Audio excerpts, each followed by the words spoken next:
Vote मांगने के तरीके से और बाबरी मस्जिद नाम रखने के तरीके से ही पता चल गया था कि ये बीजेपी का एजेंट है, बीजेपी का दलाल है। मैंने उसी वक्त कह दिया था कि ये बीजेपी का आदमी है, नाम लेकर कह दिया था।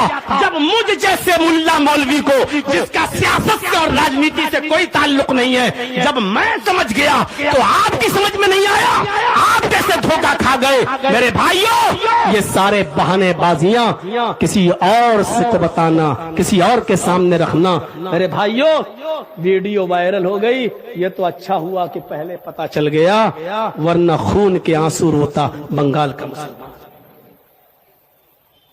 अभी भी खून के आंसू रोने ही की नौबत है, कोई बहुत अच्छी नौबत नहीं है।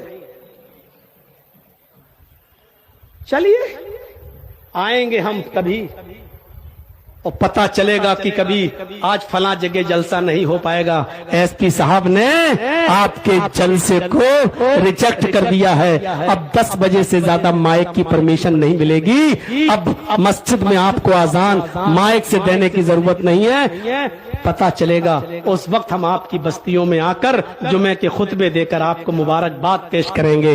बंगाल वालों, मुबारक हो तुम्हें, यही चाहते थे और यही तुम्हें मिल गया है। यही चाहते थे और यही तुम्हें मिल गया है। हम आपको सलाम करेंगे और आपको मुबारकबाद पेश करेंगे। हमारा क्या है, हम तो फिर यूपी में चले जाएंगे। हम तो हर महीने के 20 दिन में कभी इधर रहते, कभी उधर रहते, कभी इधर रहते, कभी उधर रहते हैं। मेरे भाइयों, अक्लमंदी और शऊर जब किसी कौम से मिट जाता है तो कौम तबाही और बर्बादी के दहाने पे चली जाती है। जब जज्बात किसी के अंदर आ जाते हैं, जज्बात, अल्लाह के रसूल